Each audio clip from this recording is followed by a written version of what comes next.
Hey guys, what is up? Schnappy here. We are playing some Battlefront. If you've been on the channel a while, you probably heard me talk about Battlefront far too often. It finally launched. I didn't want to go through the whole EA Access route. It finally launched officially at midnight, and this is my first gameplay is actually these clips. I sort of edited it down. But yeah, this was the first gameplay I had, and you know, I went on at midnight and the servers actually worked, so big hand to EA for launching a game and its multiplayer working at launch. No, it was really cool. This game is really fun, I will say that. I'm not entirely sure where I want to go with the series. I know I'm going to be uploading Battlefront videos. I don't know what they're going to be, you know, like, I don't know, like the edited thing, or I don't know. We'll figure that out as we go. Don't worry about it, just sub and you'll see. Hey. No, it's really fun. This is a game mode called Supremacy, which is more or less a giant free-for-all with there's sort of a capture the control point thing, but for the most part, not many people are playing the objective. But it plays really well. I guess we can just talk about Battlefront. It looks really good. I'm playing the Xbox One, so it's sort of the low end of, I guess, the graphics in terms of PC, PS4, blah, blah, blah. You know, Xbox is the low end, which is fine, because this is one of the better looking Xbox games to come out.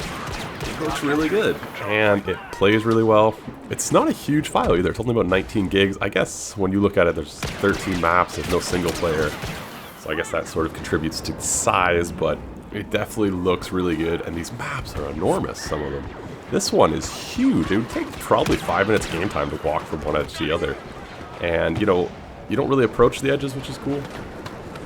So when you're talking about this game mode and this map, they work pretty well together. I think one thing DICE has learned from making all the Battlefield is really how to design a map and a level. So that's pretty cool because it plays really well. You sort of have like a really nice combination of wide open areas with trenches and sort of parts with no cover, and sprinting across those is pretty much a death wish. So, you know, snipers can have a ton of fun. You have the whole vehicle system sort of happening above you. They can shoot down at you, but it's pretty much a dogfight above you, which can really make or break a battle, which is kind of cool. There's also like a whole tunnel system going through the mountains, and it's just a really well-designed map. And I've played a couple of the other maps. I haven't played all of them yet. I'm sort of recording this voiceover after. I've put a couple hours in the game, not too many yet, but the maps are all pretty good. They are really well-designed, and I think DICE has really, that's something they've definitely improved on. But yeah, talking about Battlefront guns, this is opening game, you know, so I'm using the starting guns. They seem pretty well balanced. Obviously, there's going to be some tweaking once they start patching. There's a few things they really do have to fix. The grenades right now look so overpowered, it's kind of ridiculous. If there's one sort of within 20 feet of you, even if you're at 100 health, it'll pretty much kill you, which seems a bit strange, but whatever. And another one is, I guess this clip right here, you can kind of see it. The heroes, when they get killed, they sort of get like one last attack. You can see I actually hit him sort of with a kill shot there. It says defeated, but he sort of hits me at the same time. And that happens more often than not. That if you kill a hero, they almost get one last move, and it usually kills you. I don't know. I don't know if that's what they intended. It just happens. It's sort of a bug. There's some issues that they can fix, but it's very playable, which is nice considering Battlefield 4 fiasco. Yeah, the game modes are pretty good from what I've seen. They tried some risks with some different game modes. There's a couple that are heroes versus random people, and there's no single player campaign, which drew the ire of some people, but I don't think many people were buying this for anything other than multiplayer, so I don't see a huge issue. You can play offline, do some other stuff. It's sort of almost like a Call of Duty Zombies mode, which is kind of cool. You can also play it with friends. It is fun. They're called missions. Those are actually quite fun. I mean, I didn't quite see DICE making a whole Star Wars Battlefront single-player campaign a month before the release of a new Star Wars.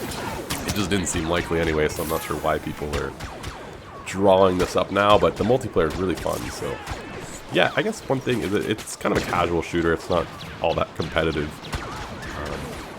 but it is really fun. You can kind of drop into games, or you can get really into them and, you know, play with your partner, which is an interesting mechanic we could talk about another time. It's the whole partner system. as opposed to a squad. It is really fun though. You can just sort of drop it and play, which is cool. It is fun.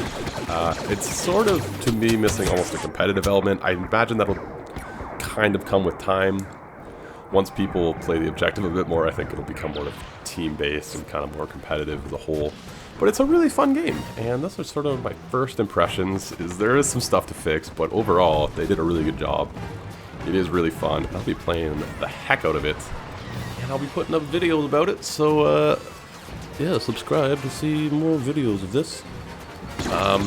Comment if you are playing, let me know what game modes you're playing, because I actually am curious to see what game modes people are liking. I imagine Walker Assault is probably going to be the popular one. Drop Zone's pretty cool. I wish the Drop Zone you could have more players, though. That's my only drawback with it. Also Squadron Fighter, the dogfight one, it's just air combat. It's weirdly addicting. Although I still think the Rebels have a significant advantage there. I've actually never seen the Empire win in that game mode, so that's interesting. I'm excited to see what they do with the Day 1 patch, though, because there is some stuff to fix. I'm curious to see what they think needs fixing. Anyway, yeah, leave a like, comment. Let me know what you guys want to see in these videos. I don't know if I'm going to do like just straight gameplay or edited stuff where we chat about different things. I don't know. I guess we'll find out together. So that's victory for our side. And I will see you guys in the next video. Ciao.